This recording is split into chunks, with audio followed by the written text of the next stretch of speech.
Vamos lá, corretor, corretora aí que quer ser bem sucedido na carreira profissional, nessa carreira de vendas. Vamos começar hoje. A nossa dica de hoje é sobre matrícula.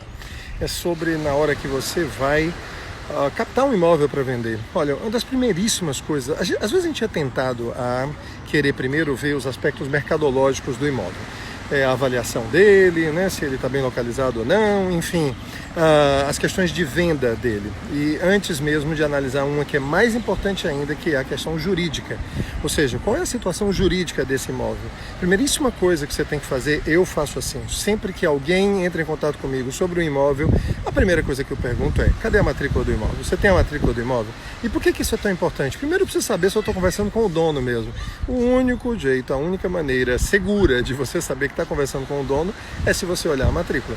E você sabe que você não pode vender se não for o dono assinando, né, alienando aquele imóvel, transferindo o imóvel. Então, se você não tiver a matrícula, você fica absolutamente à deriva e perdido. Você tem que buscar as informações, inclusive, que estão na matrícula. Olha só o que pode acontecer.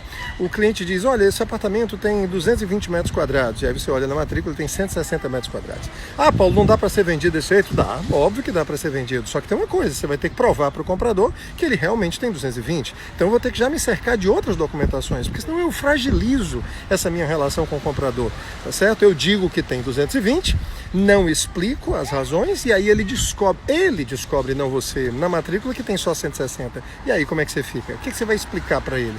Paulo, como é que a gente sai numa situação dessa? Tem que fazer a planta. Você tem que fazer a planta real, as built, né, como a gente chama, que é exatamente a planta que mostra todos os cômodos com todas as suas dimensões para provar que tem 220, já que a matrícula não prova, ela diz que só tem 160. Percebe aí a coisa? São muitos os casos, gente, de vendas que você gastou um tempão, jogou muita energia, tanto você como o comprador e o proprietário do imóvel. Né, muita energia, foi desgastante, já foi exaustivo, e aí você consegue chegar na negociação, a contento para as partes.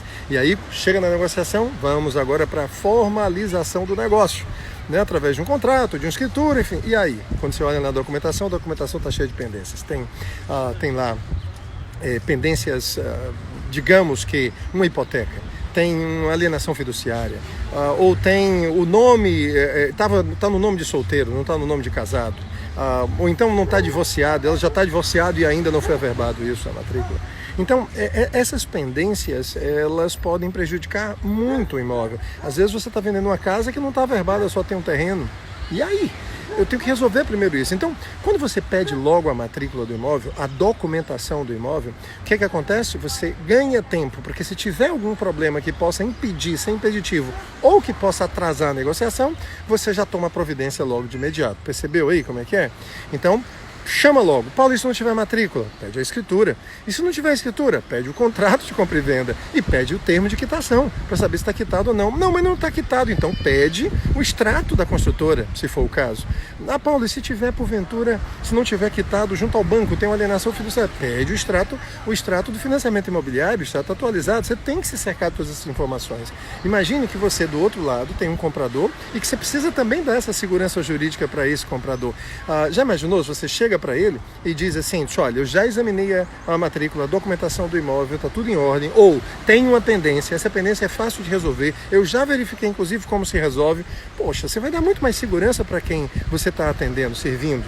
Outra coisa que você precisa fazer também quando você está captando esse imóvel, além de pegar a documentação, você tem que examinar como estão os vendedores, ou seja, você tem que tirar certidões, não só do imóvel, você tem que saber se o imóvel está com o IPTU resolvido, se o imóvel tem o problema, se não tem nenhum problema de quitação no condomínio, né, se ele está atrasado no condomínio, e também tem que saber se os vendedores podem vender, se não existe nenhum impedimento que eles vendam, se eles não estão negativados. Então você tem que tirar todas as certidões desses vendedores. Eu chamo vendedores que às vezes é um casal, às vezes é uma empresa, e aí tem os sócios. Então eu tenho já que me cercar de toda essa documentação antes de começar a promover esse imóvel, porque muitas vezes se faz necessário resolver primeiro esse problema de documentação antes de começar a promoção desse imóvel.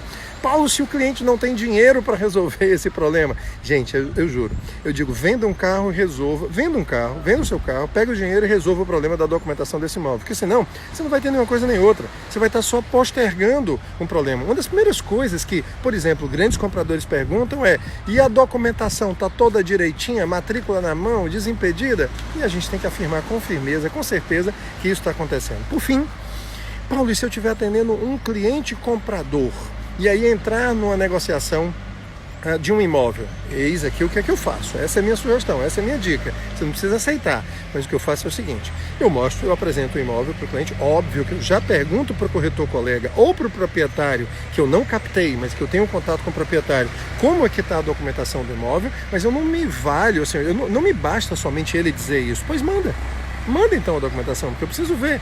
Tá certo? Mas às vezes não deu tempo disso, você foi logo mostrar. E o imóvel, o cliente comprador gostou daquele imóvel. O que é que você faz então nesse caso? Se ele gostou do imóvel, você não entra numa negociação, você pede primeiro a documentação para ver. Porque, gente, deixa eu dizer uma coisa, é muito frustrante você passar por toda uma negociação, porque quando você passa por uma negociação e você chega a bons termos, você chega a um acordo entre as partes, sabe o que acontece? Você cria uma expectativa enorme, isso pode ser extremamente frustrante. E o cliente pode transferir essa frustração para você, que não agiu com total profissionalismo, com exatidão, com eficiência, com excelência naquilo que você faz. Ficou claro aí para você? Muita coisa, né? Muita informação hoje que eu passei. Então, se for o caso, você volta então e pega aquilo que não ficou tão claro. E se for o caso também, manda aqui e me pede a minha opinião, pede a minha sugestão para eu te dar, tá bom? É isso, gente. Deus te abençoe muito nos teus negócios, na tua vida, nesse dia de hoje. Tá bom? Viva!